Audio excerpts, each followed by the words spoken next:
পরিকল্পিত বর্জ্য ব্যবস্থাপনার অভাবে গাজীপুর সিটি কর্পোরেশনের বেশিরভাগ জায়গায় পরিণত হয়েছে ময়লার ভাগাড়ে। আরো জানাতে যুক্ত হচ্ছেন সহকর্মী নজরুল ইসলাম। নজরুল, এই সমস্যা সমাধানের ব্যাপারে কি বলছেন সংশ্লিষ্ট কর্তৃপক্ষ, আমাদেরকে জানাবেন।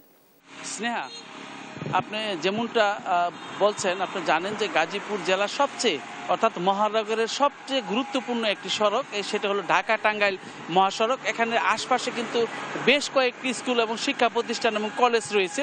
এই সমস্ত কলেজের শিক্ষার্থীরা কিন্তু এই জায়গা দিয়েই কিন্তু প্রতিদিন, আমার পিছনে যেই জায়গাটি দেখছেন আপনি, এখানে কিন্তু তারা এই রুমাইল চেপেই কিন্তু এখানে চলাচল করে এবং প্রতিদিনই কিন্তু এখানে দুর্ঘটনার শিকার হচ্ছে সাধারণ যে মানুষ রয়েছেন, তারা কিন্তু এখানে দুর্ঘটনার শিকার হচ্ছেন, হাত পা হারাচ্ছেন এবং এখানে কিন্তু নাক চেপে ধরে কিন্তু সাধারণ যে মানুষ রয়েছেন সে সমস্ত মানুষকে চলতে হচ্ছে।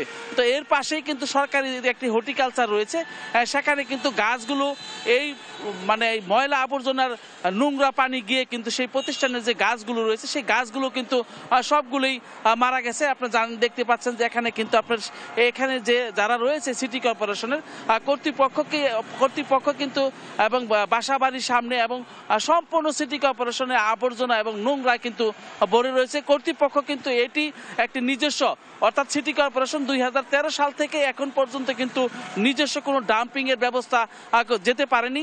ফলে কিন্তু সড়কের রাস্তায় লোকালয়ে সব জায়গায় কিন্তু ফেলা হচ্ছে সিটি কর্পোরেশনের যে বাসাবাড়ির যে বর্জ্যগুলো রয়েছে সেগুলো কিন্তু ফেলা হচ্ছে। প্রতিদিনই কিন্তু সাধারণ মানুষ এখান থেকে দুর্ঘটনার শিকার হচ্ছে, এখান থেকে মশা মাছি বিস্তার ঘটছে। তো আপনি এই যে দেখছেন যে এখানে কিন্তু সড়কের যে পাশে ঘেঁষে অর্থাৎ কিন্তু সংকুচিত হয়ে পড়েছে সড়ক।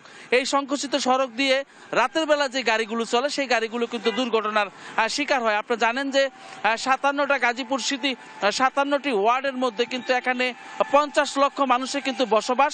এখানে প্রায় 2 লক্ষ বাসাবাড়ি রয়েছে, 5 লক্ষ পরিবার কিন্তু এখানে কিন্তু রয়েছে। মোট 50 লক্ষ সিটি কর্পোরেশনের নগরবাসী রয়েছে। এই নগরবাসীর যে ময়লা আবর্জনা রয়েছে সবগুলো কিন্তু নিরাপদ জায়গা হিসেবে রাস্তাকে তারা বেছে নিয়েছেন। গাজীপুর সম্পূর্ণ সিটি কর্পোরেশনে কিন্তু ময়লার ডাস্টবিনে পরিণত হয়েছে। এইদিকে কিন্তু প্রশাসনের কোনো দৃষ্টিই নাই এই সমস্ত ময়লা আবর্জনা নিজস্ব কোনো ডাম্পিংয়ে সরানোর জন্য। তো গাজীপুর থেকে এই ছিল আমার কাছে ঢাকা টাঙ্গাইল মহাসড়ক থেকে সর্বশেষ।